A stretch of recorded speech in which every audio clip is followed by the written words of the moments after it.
Adrian Newey secara mengejutkan diumumkan akan menjadi tim prinsipal Aston Martin mulai musim 2026 mendatang. Newey yang terkenal sebagai salah satu desainer legendaris dan tersukses dengan koleksi 25 gelar juara dunia F1, bergabung ke Aston Martin sejak awal tahun ini sebagai Managing Technical Partner setelah angkat kaki dari Red Bull pada 2024 silam. Baru beberapa bulan bekerja, Newey kemudian diangkat sebagai tim prinsipal untuk menggantikan jabatan sebelumnya yang diisi oleh Andy Cowell. Andy sendiri masih bertahan di Aston Martin dengan mengisi jabatan baru sebagai Chief Strategy Officer dengan fokus sebagai jembatan kerjasama antara tim dengan Honda dan Aramco. Beberapa hari sebelumnya setelah GP Las Vegas, berita jika Andy Cowell akan dicopot dari jabatan CEO dan tim prinsipal sudah tersebar. Namun yang jadi kandidat penggantinya saat itu adalah Christian Horner. Horner seperti yang kita tahu masih berusaha mencari lowongan pekerjaan setelah dipecat Red Bull pada pertengahan musim ini usai performa buruk serta konflik power berkepanjangan. Nama Horner sudah dikait-kaitkan dengan Aston Martin, terutama untuk mengisi salah satu jabatan penting di sana, seperti tim prinsipal atau bahkan CEO. Selain Horner, nama mantan tim prinsipal McLaren dan CEO Sauber, Andreas Seidel, juga muncul sebagai kandidat. Sampai kemudian tiba-tiba Lawrence Stroll beri pengumuman jika Adrian Newey akan rangkap jabatan sebagai tim prinsipal yang baru untuk Aston Martin mulai 2026. Berita Newey jadi tim prinsipal memang mengejutkan, tapi sebenarnya ini sudah bisa dibaca dari gerak-geriknya selama beberapa bulan mencicipi iklim kerja di Aston Martin.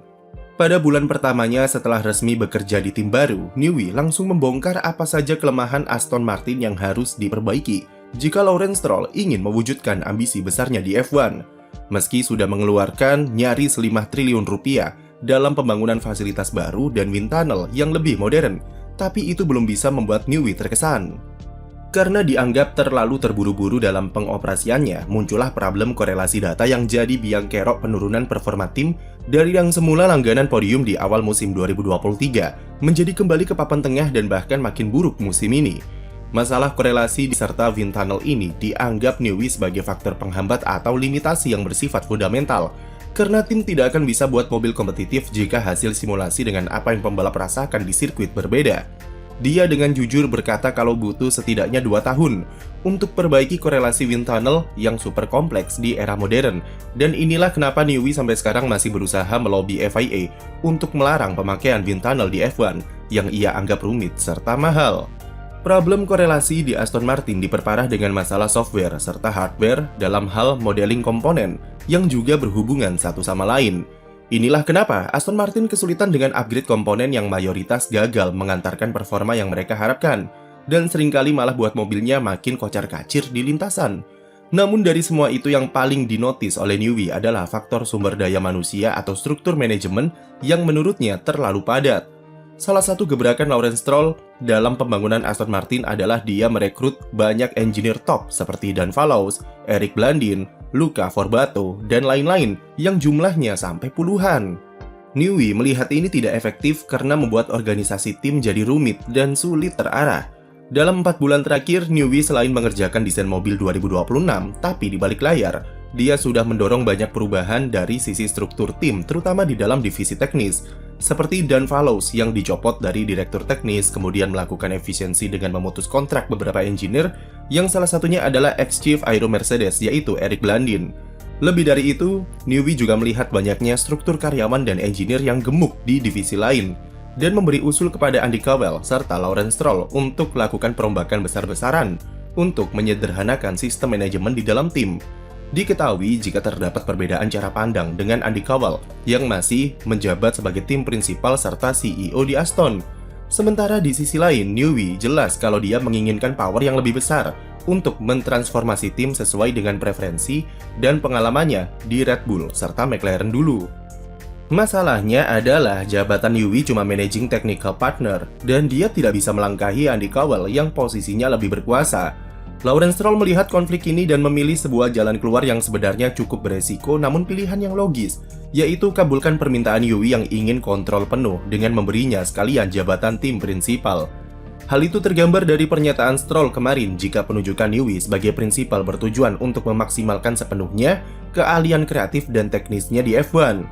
Itu setidaknya beri indikasi kalau peran Newey di Aston Martin selama ini terbatas dengan jabatan sebelumnya, dan kemudian diperluas sebagai tim prinsipal untuk memberinya kebebasan di tim. Artinya, Newey setelah ini bukan cuma mengerjakan mobil 2026 saja, namun lingkup urusannya sudah sangat luas, mulai dari manajemen tim di dalam dan luar trek, manajemen personal, media, infrastruktur, sampai marketing.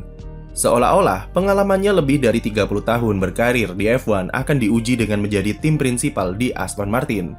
Penunjukan Newey juga lanjutkan tren tim prinsipal dengan latar belakang engineer murni di F1, mengikuti jejak Andrea Stella di McLaren, James Vowles di Williams, lalu Lauren Mekies, Ayao Komatsu, dan Alan Permay. Hal positif dari naik jabatannya Newey adalah tentu kapabilitasnya di F1 tak bisa diragukan lagi sebagai desainer mobil tersukses, dan ia tahu formula apa saja yang diperlukan Aston Martin untuk bisa juara di masa depan, seperti Red Bull misalnya. Newey bukanlah sekedar engineer jenius, tapi salah satu kunci kesuksesan dari mobil buatannya adalah manajemen Newey yang mampu membagi tugas sesuai dengan kapabilitas anak buahnya. Mobil juara dunia dihasilkan bukan semata-mata dari hasil karya Newey saja, tapi itu adalah hasil kerja tim dan menunjukkan seberapa bagus komunikasi yang dibentuk di dalam divisi teknis. Komunikasi progresif, berbasis keterbukaan, dan berani inisiatif selalu diutamakan Newey dalam setiap pembuatan mobil yang dikerjakan secara tim. Inilah kenapa tim prinsipal dengan background engineer menjadi tren, karena mereka tahu secara mendalam alur komunikasi seperti apa yang harus dipakai jika ingin membuat mobil kompetitif, dan itu adalah cara yang serupa di aspek manajemen tim. Tapi sisi negatifnya untuk kasus Newey adalah Aston Martin itu sendiri.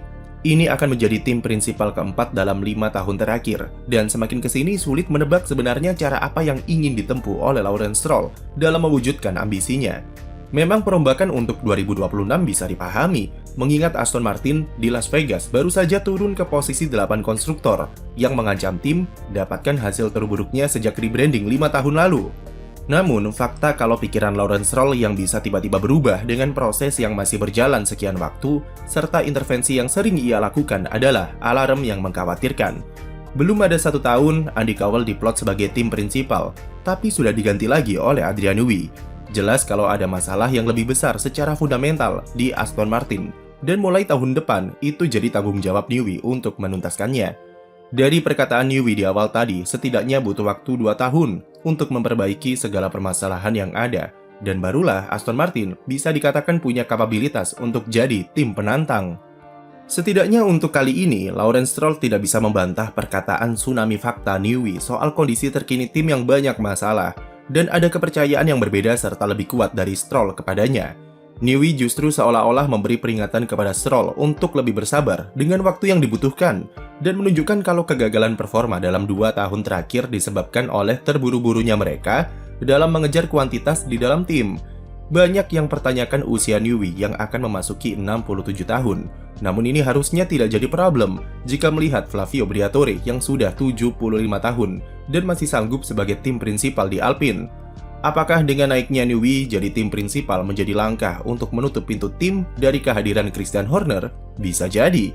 Salah satu faktor kenapa Newey keluar dari Red Bull adalah konflik power yang disebabkan oleh Horner, serta kurang diapresiasinya sang desainer dengan jabatan CTO yang membatasi perannya dalam pengembangan mobil. Tapi pintu masuk Horner ke Aston Martin bisa datang dari mana saja, seperti lewat jalur investor atau jabatan CEO yang sampai sekarang belum pasti akankah ada orang yang mengisinya atau akan dihilangkan dari struktur. Yang jelas ada kabar yang menyebut jika hubungan Newey dan Horner sudah baik-baik saja usai menonton konser band Oasis bersama, yang membuka potensi keduanya reunian di Aston. Naiknya Newey sebagai tim prinsipal kemungkinan Max Verstappen mau bergabung di masa depan sangatlah terbuka. Namun dengan catatan, selama tidak ada campur tangan Horner di sana dengan sejarah konfliknya di Red Bull. Jika Horner masuk, Charles Leclerc seperti yang dirumorkan kalau manajemennya sudah sepakat menjadikan Aston Martin sebagai prioritas jika klausul exitnya di Ferrari aktif musim depan. Fernando Alonso setidaknya juga bisa tersenyum karena dia bisa merasakan efek langsung dari tangan dingin Newey pada 2026 yang akan menentukan apakah dia bakal pensiun atau lanjut setahun lagi. Deal terbaik Lawrence Stroll menurut kami justru adalah bertahannya Andy Cowell sebagai Chief Strategy Officer.